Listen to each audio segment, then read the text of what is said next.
கிறிஸ்து இயேசுவின் நாமத்தினாலே இந்த மகிமையின் நேரம் வாயிலாக இந்த காலை வேளையில் தேவனுடைய வார்த்தையை உங்களிடத்தில் பகிர்ந்து கொள்வதில் மிகுந்த சந்தோஷம்.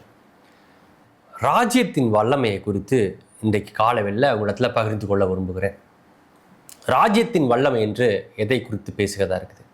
சரி, சாதாரணமாக இந்த உலகத்தில் வல்லமையாக எது பார்க்கப்படுகிறது அப்படின்னு யோசித்து பார்த்தீங்க அப்படின்னா, ஒருவேளை மிகப்பெரிய அதிகாரிகளாக இருக்கிறவங்கள யோசித்து பாருங்களேன், இல்லை அதிகாரிகளாக இருந்தவர்களை யோசித்து பாருங்க. எப்பொழுதெல்லாம் ஒரு நபருடைய வல்லமை அதிகாரம் அதிகரித்து கொண்டே போகிறதோ அப்பொழுது அந்த அதிகார துஷ்பிரயோகம் அதிகமாகி கொண்டு போகிறதை நாம் கவனித்து பார்க்க முடியும்.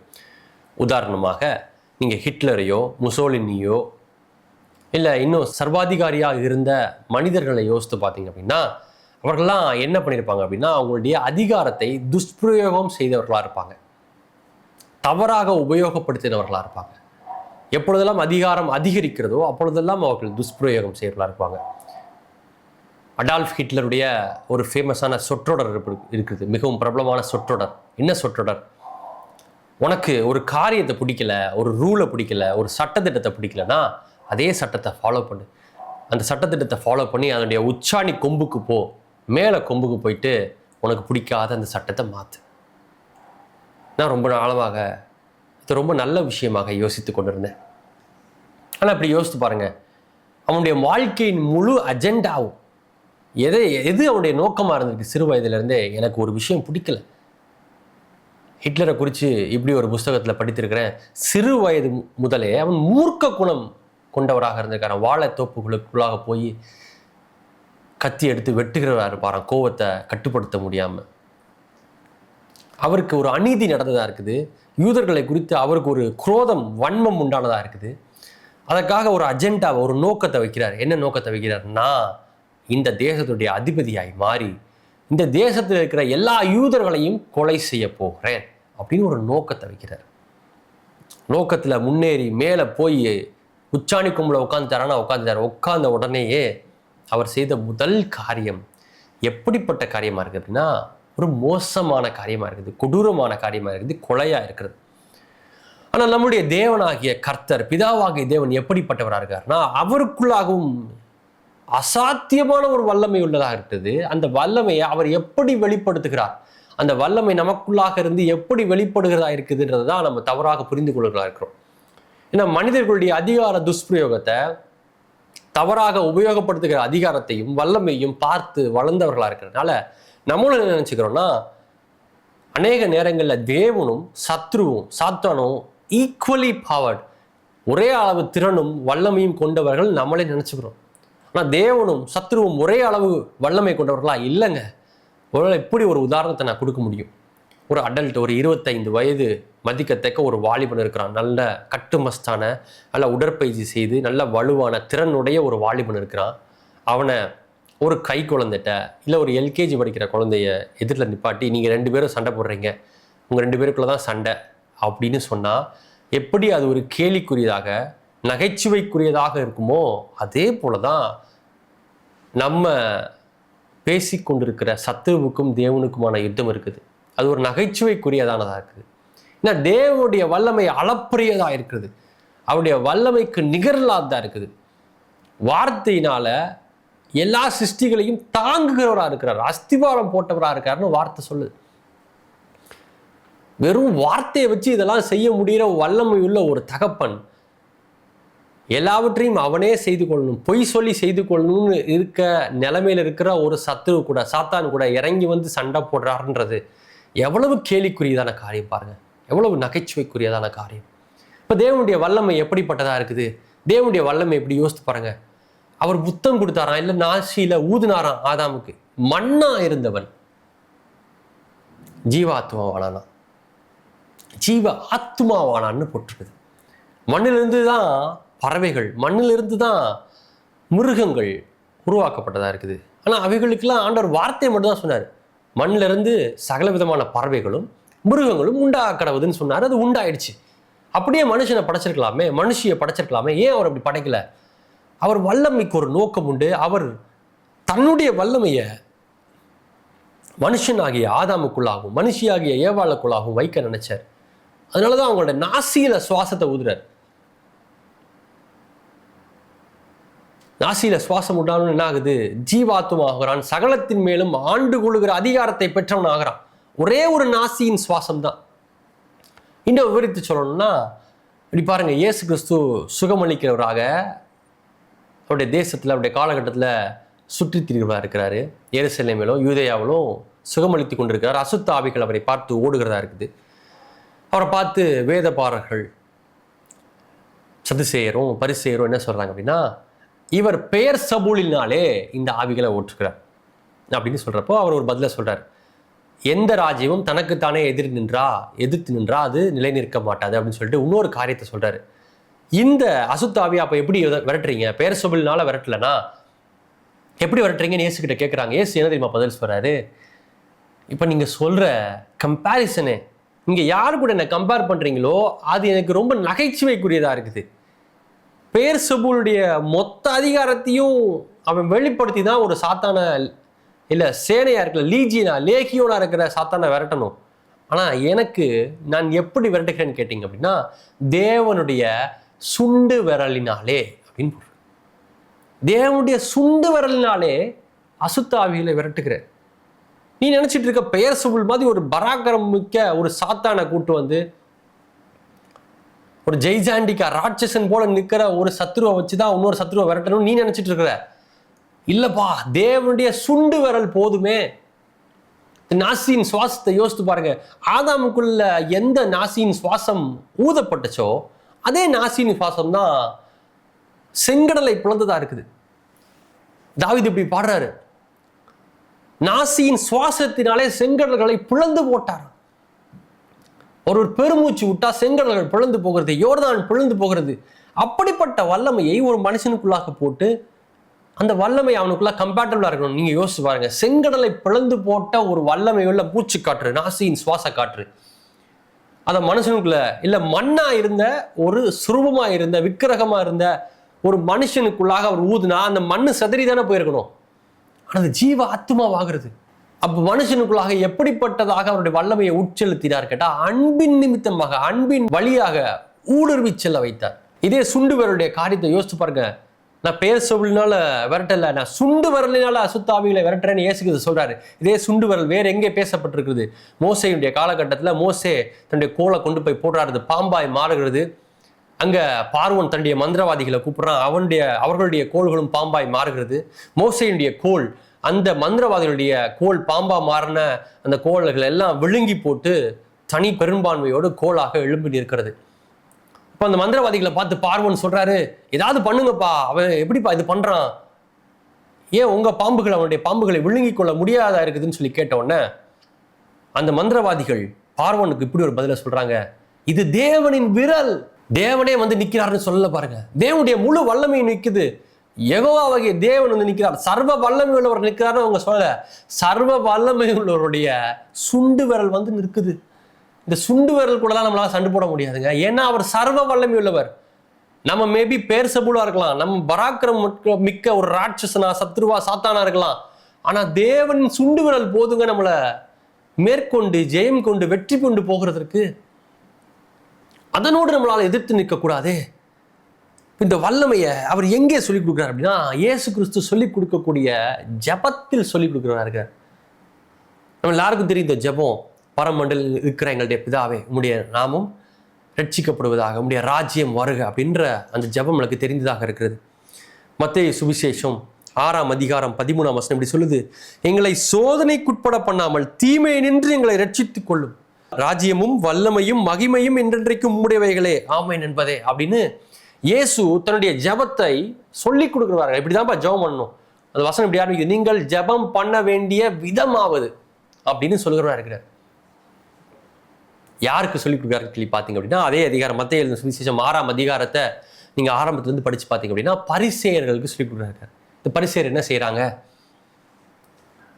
ஜபாலயத்திலேயோ இல்லை தெருவில் அவங்க நடந்து வர்றப்போ, உபவாசித்துட்டு ஜெபம் பண்ணி வர்றப்போ குளிக்காம தலையை எண்ணெய் தேய்ச்சி வாராம ரொம்ப சோகமாக ஒரு அழுக்கு ட்ரெஸ்ஸை அயன் பண்ணி போடாமல் அப்படியே நடந்து வராங்க. ஏன்பா நீங்கள் சோகமாக இருக்கிறீங்க, ஏன்பா பலவீனன் போல இருக்கிறீங்க அப்படின்னு சொன்னோன்னே அவங்க பெருமை பாராட்டி கொள்கிறதுக்கு இப்படி சொல்கிறாங்கன்னா, உபவாசித்து ஜெபித்து கொண்டு இருக்கிறேன். ஏங்க நீங்கள் வெள்ளை ட்ரெஸ்ஸில் இன்றைக்கி வந்துருக்கீங்க, நீங்கள் உபவாச ஜபத்திற்கு வந்திருக்க, ஏங்க நீங்கள் நகையை கழட்டிட்டு இன்னைக்கு வந்திருக்கிறீங்க? நான் தேவனுக்காக ஒரு பக்தி வைராக்கியமாக நான் கிளம்பி வந்திருக்கிறேன். இதில் தப்பு இருக்கா? உங்களுக்கு பர்சனல் கன்விக்ஷன் இருக்கா? நீங்கள் பண்ணுங்க. ஆண்டவர் உங்கள்கிட்ட பேசியிருக்காரா? தனிப்பட்ட முறையில் பேசியிருக்காரா? நீங்கள் பண்ணுறதுல தப்பு இல்லை. ஆனால் அவைகளை குறித்து மேன்மை பாராட்டி கூட நமக்கு ஒன்றுமில்லை என்பதே என்னுடைய பிரசங்கமாக இருக்குது. ஆண்டவர் சொல்லியிருக்காரா? செய்யுங்க, அதில் எந்த தப்பும் இல்லை. ஆனால் அவைகளை குறித்து மேன்மை பாராட்டி கொண்டிருக்காங்க பரிசேயர்கள். இங்கே அவங்கள பார்த்து சொல்கிறாரு, எப்பா நான் உங்களுக்கு ஒரு ஜபத்தை சொல்லி கொடுக்கணும்னு விரும்புகிறேன். நீ உபவாசம் பண்ணினா வீட்டை விட்டு வெளியே வரக்கூடாதுப்பா. வீட்டை விட்டு வீட்டுக்குள்ளே இருங்க.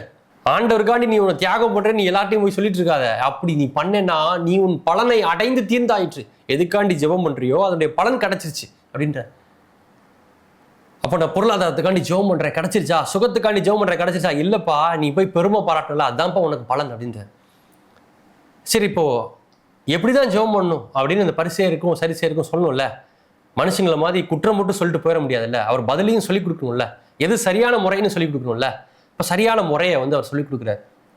பரமண்டலத்தில் இருக்கிற எங்கள் பிதாவே, நல்லா இருக்கு ஆண்டவரே, எங்களுடைய ஜெபம் போலவே இருக்குது அப்படின்னு அவங்க யோசிச்சிருக்கலாம்.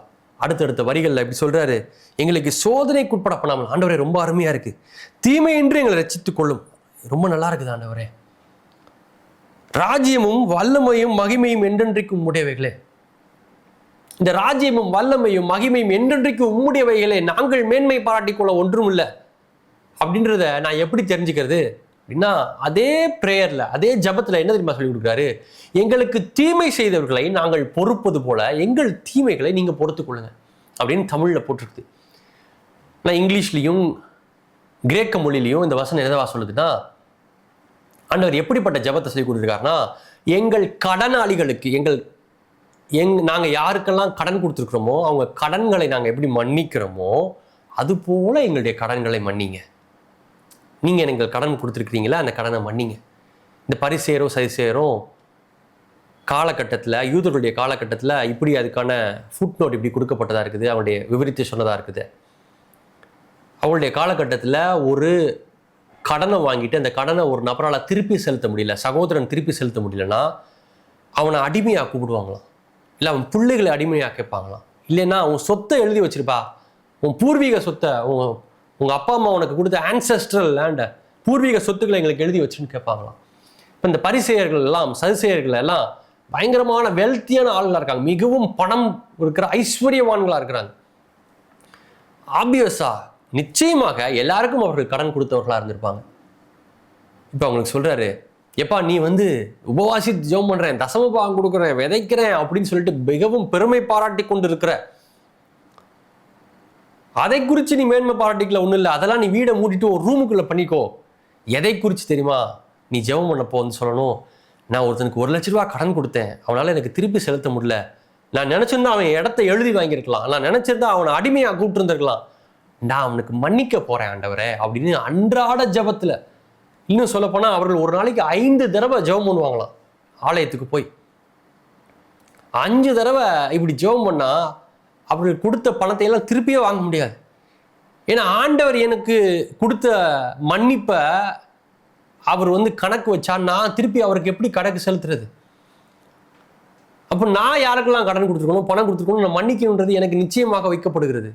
எதற்குள்ளாக வைக்கப்படுதுன்னா வல்லமைகளுக்குள்ளாக ஒரு பேக்கேஜாக வைக்கப்படுது. தேவன் பேரில் தான் வல்லமை இருக்குது அப்படின்னு நீ பறைசாட்டணும்னா பணத்தை குறித்தான மேன்மை உடனே விடுபட்டு போகணும். நீ உன்னுடைய அதிகாரமாக வல்லமையாக உன்னுடைய பணத்தையும் ஐஸ்வர்யத்தையும் நம்பிக்கிட்டு இருக்க பரிசேயனே, சதிசேயனே, வேத பாரகனே, இன்னைக்கு காலவேளையில் இது தீர்க்க தரிசனமாக ஒரு கடிந்து கொள்ளுதல் நோக்கி வருகிறது.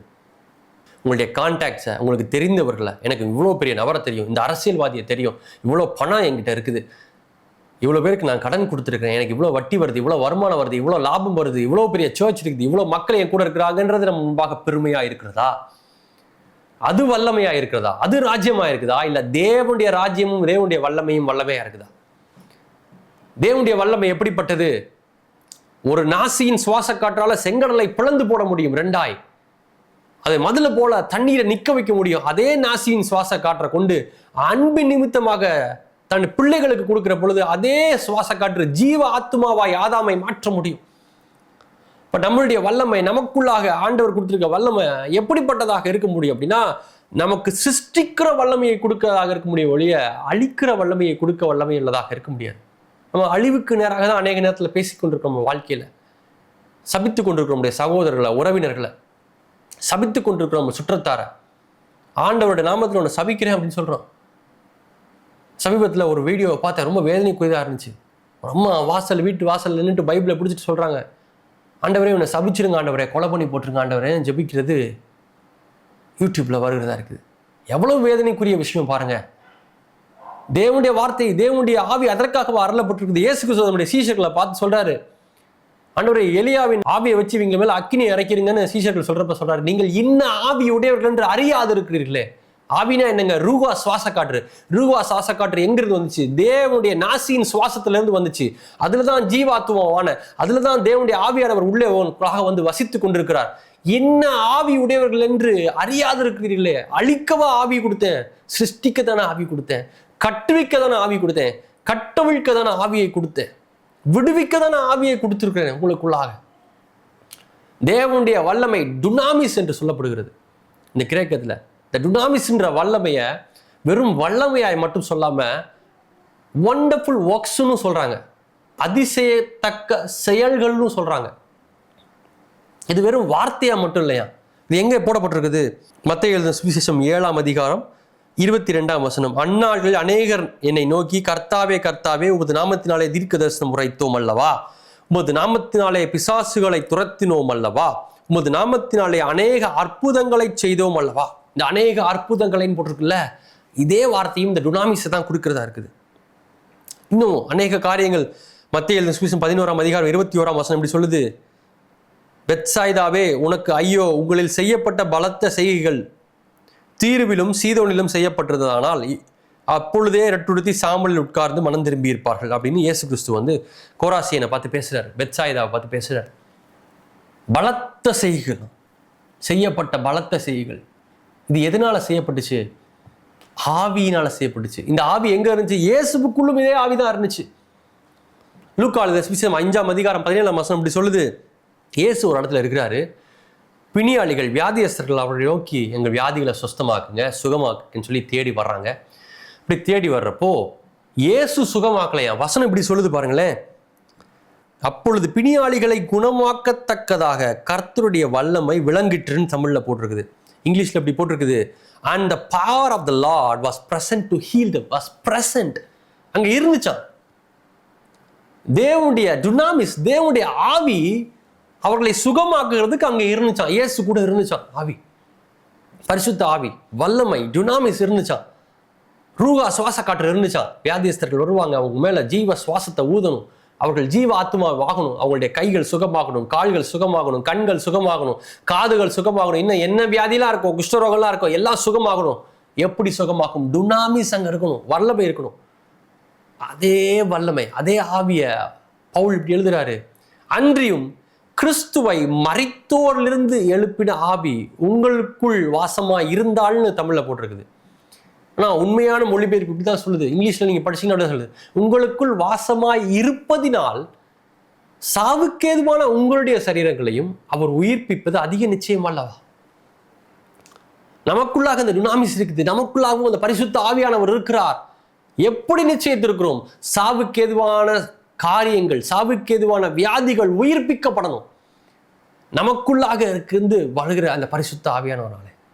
ஆதியாகமத்தின் புஸ்தகம் 2ஆம் அதிகாரத்தில் அப்படி ஒரு வார்த்தை போட்டிருக்குது, ஆண்டவர் பூமியெல்லாம் படைச்சிட்டாரு, இன்னும் பூமியில கனிகள், காய்கள், பூண்டுகள் பிறப்பிக்கப்படலை. ஏன்னா பூமியில இன்னும் ஆண்டவர் மழையை பெய்ய பண்ணவில்லை. அது வரைக்கும் மழைன்னு ஒரு காரியமே உலகத்துக்கு கிடைக்கல. உலகம் ஃபுல்லும் தண்ணியாக இருந்துச்சு. ஆண்டவர் அவர்களை உருவாக்கி ஒழுங்காக மாற்றுகிறார். அதுக்கப்புறம் தான் நிலம் காணப்படுகிறது. தண்ணீர் தனியாக பிரிந்து ஒரு இடத்துல குவிகளாக இருக்குது. இப்படிலாம் சூழ்நிலைகள் இருக்குது. இப்போ வரைக்கும் பூண்டுகள் எதுவுமே முளைக்கவே இல்லை. வசனம் என்ன சொல்லுது? இன்னும் மழை பெய்ய பண்ணப்படவில்லை அப்படிதான் போட்டிருக்கு.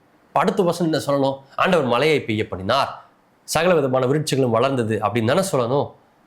ஆனால் வார்த்தை என்ன தெரியுமா சொல்லுது? மூடு பனியானது பூமியிலிருந்து எழும்பி பூமியை நினைத்தது, அப்பொழுது சகல விதமான கனிகளையும் காய்களையும் முளைப்பிக்கிற விருட்சங்களும் செடிகளும் முளைக்குது. இங்கிருந்தும் வரதில்லைங்க ஆவி, ஆண்டவரே வானத்தை திறங்க, வானத்தை திறந்துங்க, வானத்திலிருந்து உங்களுடைய ஆவியை இறக்கி எங்களுக்கு அதிசயத்தை கொடுங்க, அற்புதத்தை காணப்படுங்க. இல்லைங்க, வானத்திலிருந்து ஆவி இறங்க போகிறது இல்லை. மூடு பணியானது பூமியிலிருந்து உங்களுக்குள்ளாக இருந்து தான் ஆவி எழும்ப வேண்டும். பவுல் இப்படி எழுதுறார், உன்னுடைய ஆவியை அனல் மூட்டி எழுப்பி விடு. தீர்க்கதரிசிகளால் உன் மேல கைகளை வைத்த பொழுது உனக்கு உண்டான ஆவியை அனல் மூட்டி எழுப்பு. எப்படிங்க அனல் மூட்டி எழுப்புறது? எனக்குள்ளாக டுனாமிஸ் வல்லமை இருக்குது. தேவனுடைய ராஜ்யமும் வல்லமையும் எனக்குள்ளாக இருக்கிறது. நான் என்னை குறித்தல்ல, தேவனை குறித்து மேன்மை பாராட்ட போகிறேன். என்னுடைய ராஜ்யத்தை குறித்தல்ல, என்னுடைய பினான்ஸை, என்னுடைய பொருளாதாரத்தை குறித்தல்ல, என்னுடைய கனெக்ஷன்ஸை, என்னுடைய நெட்வொர்க்ஸை குறிச்சல்ல, எனக்கு தெரிந்தவர்களை, அரசியல்வாதிகளை குறித்தல்ல, என் தேவனுடைய ராஜ்யத்தை குறித்தும் வல்லமையை குறித்தும் மேன்மை பாராட்ட போகிறேன். நான் எதையெல்லாம் பெருசா நினைச்சிட்டு இருந்தோம் அவைகளை குறித்து அல்ல, தேவனை குறித்து மேன்மை பாராட்ட போகிறேன். அப்படி மேன்மை பாராட்டுகிறதால என்ன நடக்குது? தேவனுடைய வல்லமை வெளிப்படுகிறதா இருக்குது. தேவனுடைய வல்லமை எப்படி வெளிப்படுகிறது? இட் வாஸ் பிரசன்ட்னு போட்டிருக்கு. லூக்கா எழுதின சுவிசேஷம் 5:17 அது அங்க இருந்தது. இயேசு கிறிஸ்து என்ன செஞ்சாரு? அவர் செய்கிற எல்லாவற்றிலும் பிதாவுக்கு கனத்தை செலுத்தி கொண்டே இருந்தார், பிதாவுக்கு மகிமையை செலுத்தி கொண்டே இருந்தார். ராஜ்யமும் வல்லமையும் உம்முடையதே அப்படின்னு பிதாவுக்கு எல்லா வல்லமையும் கொடுத்து கொண்டவராக இருக்கிறவராக இருந்தார். இப்ப என்ன நடக்குது அவருடைய வாழ்க்கையில? அவர் எங்கெல்லாம் போறாரோ அங்கெல்லாம் வியாதியஸ்தர்கள் சுகமாகிறாங்க. அவர் எங்கெல்லாம் போகிறாரோ அங்கெல்லாம் பிணியாளிகள் சொஸ்தமடைகிறார்கள். எப்படி நடக்கிறது? டுனாமிஸ் என்னும் வல்லமை அவருக்குள்ளாக இருந்து செயல்பட்டது, அவர் கூடவே செயல்பட்டது. கோலேபர் அப்படின்னு இங்கிலீஷ்ல சொல்லுவாங்க, உடன் வேலையாள். கிறிஸ்துவுடைய உடன் வேலையாட்களா இருக்கிறோம் நாங்க. உங்க வாழ்க்கையில இன்னைக்கு எந்த விதமான சவால்கள் மத்தியில வாழ்ந்துட்டு இருந்தாலும், சோதனைகள் மத்தியில வாழ்ந்துட்டு இருந்தாலும், வியாதியின் மத்தியில வாழ்ந்துட்டு இருந்தாலும், பொருளாதார நெருக்கத்தின் மத்தியில, கடன் மத்தியில, தரித்திரத்தின் மத்தியில வாழ்ந்துட்டு இருந்தாலும், உங்களுக்கான பதில் உங்களுக்குள்ளாக இருக்கிற பரிசுத்த ஆவியானவரிடம் டுனாமிஸ், அந்த வல்லமை. பரிசுத்த ஆவியானவர் அப்போஸ்தலர் நடவடிக்கைகள் 6 எடுத்து படிச்சு பாருங்க. ஸ்தேவான் மேல இருந்த பரிசுத்த ஆவியானவர் வல்லமையாய் வெளிப்பட்டார், அற்புத அடையாளங்கள் நடந்தது. பரிசுத்த ஆவியானவர் உங்களுக்குள்ளாக இருப்பார், ஆனால் வல்லமையும் அற்புத அடையாளங்களும் நடந்தே தீரணும். இட் இஸ் இன்எவிட்டபிள், தவிர்க்க முடியாதது. அற்புத அடையாளங்கள் தவிர்க்க முடியாதது. கண்களை மூடி ஜெபிக்கலாம். ஆண்டவரே, இந்த காலை வேளையில இந்த டுனாமிஸ் வல்லமையை எங்கள் மூலமாக எங்க வாழ்க்கையில செயல்படுத்துங்க தகப்பனே. எங்கெல்லாம் எங்களுக்கு தேவை இருக்குதோ, எங்கெல்லாம் எங்களுக்கு போராட்டங்கள் இருக்குதோ, எங்கெல்லாம் எங்கள் வியாதியில நாங்க பிரயாசப்பட்டு ஏதாவது விடுதலை செய்து கொள்ளலாம் அப்படின்னு எங்களை நாங்களே போஸ் பண்ணிட்டு மேன்மை பாராட்டி கொண்டிருக்கிறோமோ, இது எங்களுக்கு ஒரு கடிந்து கொள்ளுதலா இந்த காலை வேளையில புறப்பட்டு வரட்ட ஆண்டவரே. எங்களை குறித்து எங்களுக்கு மேன்மை பாராட்டிக் கொள்ள ஒன்றுமில்லை, ஆனால் கிறிஸ்துவை குறித்தும், கிறிஸ்துவின் சரீரத்தை குறித்தும், கிறிஸ்துவனுடைய உயிர்த்தெழுதலை குறித்தும், கிறிஸ்துவுக்குள்ளாக இருந்த பரிசுத்த ஆவியானவரை குறித்தும், எங்களுக்குள்ளாக வாசமாக இருக்கிற அதே ஆவியானவரை குறித்தும், அதே வல்லமையை குறித்தும் மேன்மை பாராட்டிக் கொள்ள எங்களுக்கு எல்லாம் உண்டாயிருக்கிறது. அதை குறித்து மேன்மை பாராட்டுகிறோம். இந்த பரிசுத்த ஆவியானவர் வல்லமையாய் புறப்பட்டு எங்கள் வாழ்க்கையில கோணானவைகளை செவ்வையாக்குவீராக, கரடானவைகளை செவ்வையாக்குவீராக. ஆண்டவரே, ஒரு அற்புதத்தை காண செய்யுங்க. உம்முடைய நாமத்துல ஜெபிக்கிறோம் எங்கள் நல்ல பிதாவே, ஆமென். கிறிஸ்து இயேசுவின் நாமத்தினாலே உங்களை வாழ்த்துகிறேன். பாஸ்டருடைய மெசேஜ் ஆசீர்வாதமாக இருந்திருக்குங்கிறதை நான் விசுவாசிக்கிறேன். உங்களுடைய ஆராதனையில நீங்கள் பங்கு கொள்ள விரும்பினால் பெருங்குடியில் இருக்கிற பாரத் தாஸ் மெட்ரிகுலேஷன் ஸ்கூலில் ஞாயிறு தோறும் மாலை 6 மணிக்கு எங்களுடைய ஆராதனை நடைபெறுகிறது. கலந்து கொள்ளுங்க. நீங்கள் சென்னையில் இல்லை, வெளியூரில் இருக்கிறீங்கிற பட்சத்தில் எங்களோட ஆராதனையில் பங்கு கொள்ள விரும்பினால் சனிக்கிழமை தோறும் காலை 5:30 மணி முதல் 6:30 மணி வரை ஆன்லைன் ஆராதனை நாங்கள் நடத்துகிறோம். அதில் நீங்கள் பங்கு பெறலாம். அதற்கான டீட்டெயில்ஸ்க்கு திரையில தெரிகிற தொலைபேசி எண்ணுக்கு நீங்கள் அழைத்து டீட்டெயில்ஸ் லிங்கையும் பாஸ்வேர்டையும் எங்ககிட்ட இருந்து பெற்றுக்கொள்ளுங்க. ஜாயின் பண்ணுங்க, உங்களுக்கு ஆசீர்வாதமாக இருக்கும். எங்களுடைய ஊழியத்தை தாங்க விரும்பினால் அதே தொலைபேசி எண்ணுக்கு தொடர்பு கொண்டு அதுக்கான டீட்டெயில்ஸை பெற்றுக்கொள்ளலாம். God bless you. House of glory church, மகிமையின் வீடு திருச்சபை. எங்களுடைய திருச்சபையின் ஆராதனை நேரம் ஞாயிறு மாலை 6 மணி முதல் 8 மணி வரை.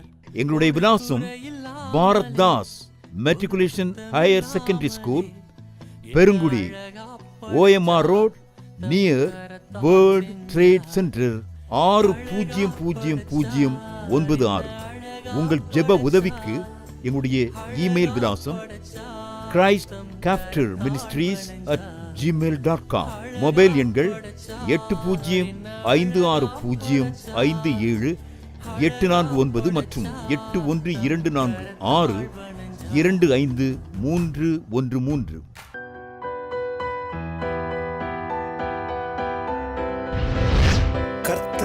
ஆசீர்வதிப்பாராக.